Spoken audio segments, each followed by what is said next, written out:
Hey, do you know what absolutely does my head in? The way the media just cannot make up its mind about AI.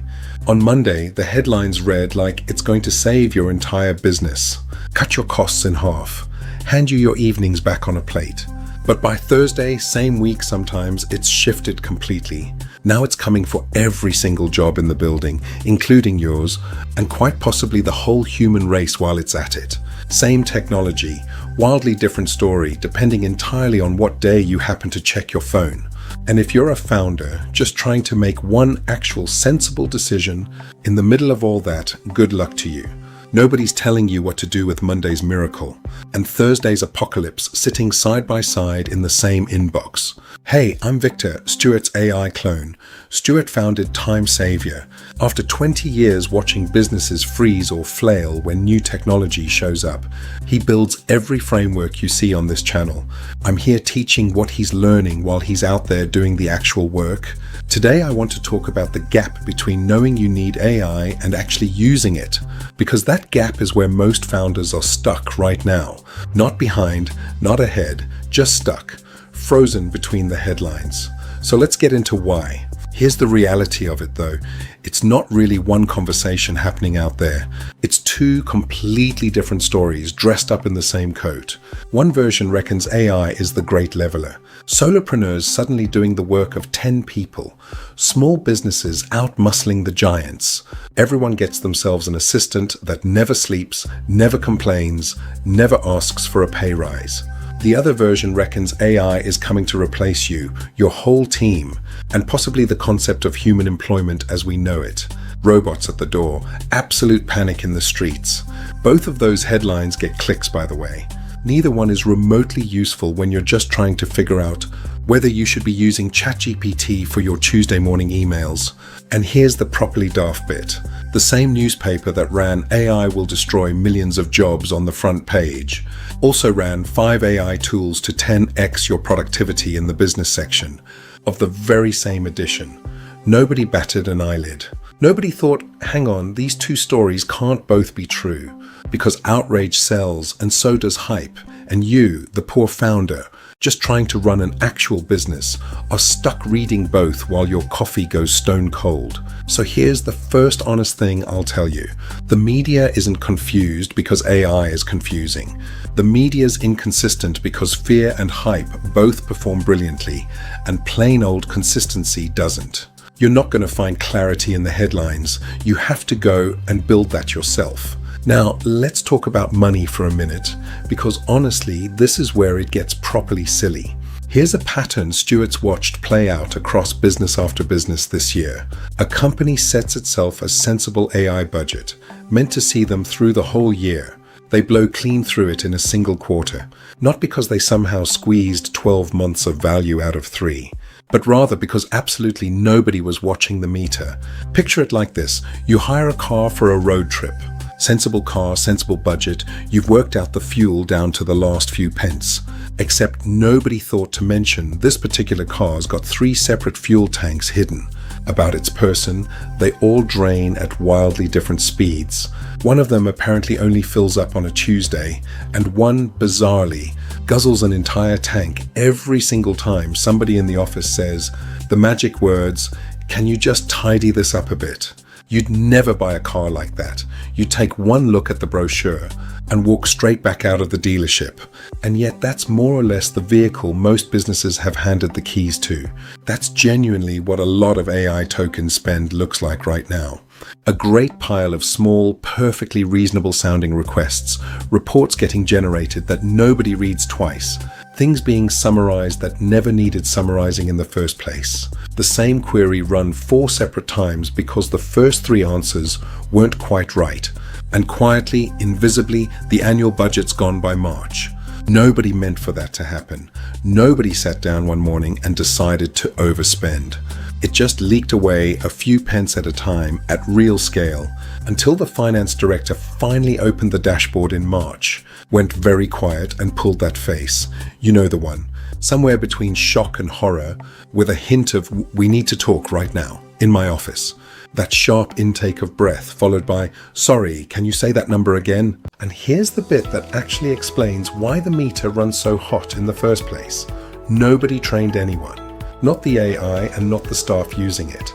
You've handed your team a tool that's been taught on more or less everything, the entire internet's worth of opinions, articles, arguments, recipes, and rubbish. And then you're expecting it to hand back precise, specific answers about your business, your customers, your products, your way of doing things. It's never met your business. It doesn't know your customers. It has no idea what good looks like for you specifically. And nobody sat down and taught it, because nobody sat down and taught the humans either. So your team's typing in vague requests, getting vague answers, running it again, rewording it, running it a third time, because nobody ever showed them how to actually speak to the thing, how to give it context, how to ask properly.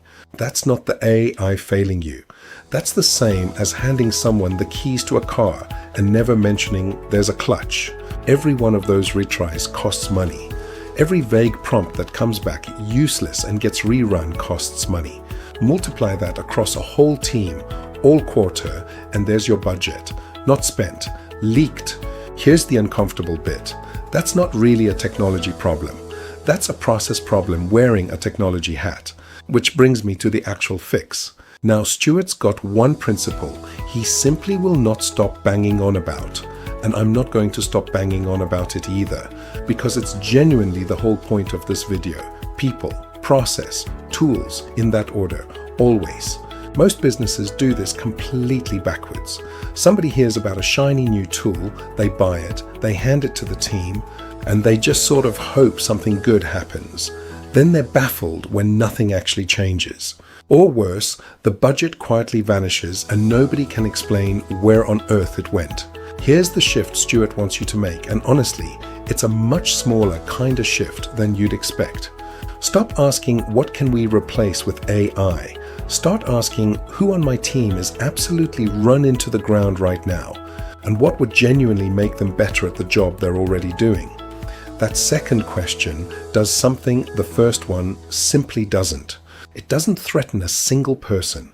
It doesn't turn AI into some guillotine lurking in the corner of the office. It turns it into a colleague, one that helps your best people do even more of what they're already brilliant at. Think about that person on your team who's an absolute natural with clients, but is drowning, properly drowning, in admin. You don't need AI to replace that person. You need it to lift the admin clean off their plate, so more of their week goes toward the one thing only they can do. Or think about the one who's razor sharp with numbers, but spends half their day wrestling spreadsheets into shape, instead of actually interpreting what they say. Same idea. Amplify, don't replace. This is the gentler way into AI adoption, and it's the bit most founders walk straight past, because they're too busy loitering in the tool aisle to ever wander over to the people section. You already know your people though. You know who's stretched, who's bored out of their mind, who's brilliant but buried under nonsense. That knowledge is your actual starting point, not the latest tool roundup somebody shared on LinkedIn. So here's how this actually plays out once you flip the order round properly. People first. Sit yourself down and ask honestly, where is my team pouring their time into something that doesn't actually use their real skill? Where are they doing the job itself? And where are they just doing the paperwork that hangs off the side of the job? Process second. And this is the one most founders skip clean over because it's easily the least glamorous of the three. And nobody's ever written a breathless LinkedIn post about the sheer magic of mapping your workflow. Doesn't quite have the same ring as 10x your productivity, does it? But here's what it actually means in real terms. Once you know who's stretched and exactly where, you go and follow the work itself. Not what you assume happens, what genuinely actually happens. Take that client relationship person we talked about, drowning in admin, bless them. Follow one single piece of that admin right from the moment it lands on their desk, all the way through to the moment it's finally done. Does it sit there, quietly rotting in an inbox for 2 whole days before a single soul looks at it? Does it get done? Then redone, because the first version wasn't quite what anyone actually wanted. Does it get passed round 3 separate people who all check the exact same thing, and the process actually happening on the ground are only distantly related? Most founders reckon they know their process because they designed it once years ago in a different version of the business entirely. But businesses drift. People find their own little workarounds. Someone leaves, their replacement does it slightly differently, and nobody notices because it still sort of kind of works. 2 years down the line, the process sitting in your head and the process actually happening on the ground are only distantly related, like second cousins who see each other at weddings. So before you even glance at which tool to bring in, you need to see the actual steps, warts and all, no matter how ugly they might turn out to be. Because if a task is broken or slow or being repeated 3 times over for no good reason whatsoever, bolting AI onto it doesn't fix a thing. It just means you're now doing entirely the wrong thing, considerably faster. That's the bit everyone seems to miss. AI doesn't fix a bad process. Feed it chaos, you get very fast, very efficient chaos. Feed it a process that's clear and properly understood, and that's the moment it actually starts earning its keep. And here's a nice bit of irony for you. It amplifies whatever you feed it, good or bad, faithfully and without judgment. There's AI for this exact bit too. Tools like Scribe will sit quietly in the background and capture every single step somebody takes doing a task, every click, every screen, the whole lot, and turn it into a proper documented process without anyone having to sit down and write out a word of it by hand. So before you ever use AI to actually do the work, you can use AI just to see the work clearly for the first time in years. Suddenly you're not stood there choosing from 50 different options because somebody on LinkedIn said it changed their entire life. You're choosing the one tool that fixes the specific bottleneck you just uncovered in step 2. Nothing more, nothing fancier than that. That's the whole shift, really. Not more technology thrown at the problem, just a far better order of operations. Because when a tool's chosen to fix a bottleneck, you actually understand, you use it with intention. You're not lobbing token spend at vague, hopeful little requests and crossing your fingers. You know exactly why you're using it, so you drive it like an adult with a proper fuel gauge, not a bewildered tourist with a hire car and 3 mystery tanks.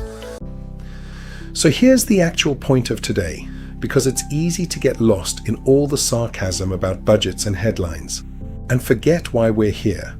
The gap between knowing you need AI and genuinely using it well isn't a knowledge gap at all, it's a clarity gap. And clarity never comes from reading more AI news, no matter how much of it you consume. It comes from looking honestly at your own people and your own process, long before you ever open a pricing page. You don't need to understand the technology, you need to understand your own bottlenecks. That's it. That's the entire barrier, and it's a good deal smaller than the headlines would have you believe. If you fancy a starting point for that, Stuart built a free diagnostic called Chronos. Takes about 8 minutes. Shows you exactly where your time and your team's capacity are actually disappearing to, so you know precisely what to fix before you spend a penny on anything. The link is in the description below. And if this helped you see the noise a little differently today, do hit like and subscribe. New video every week, no hype, no apocalypse, just what genuinely works.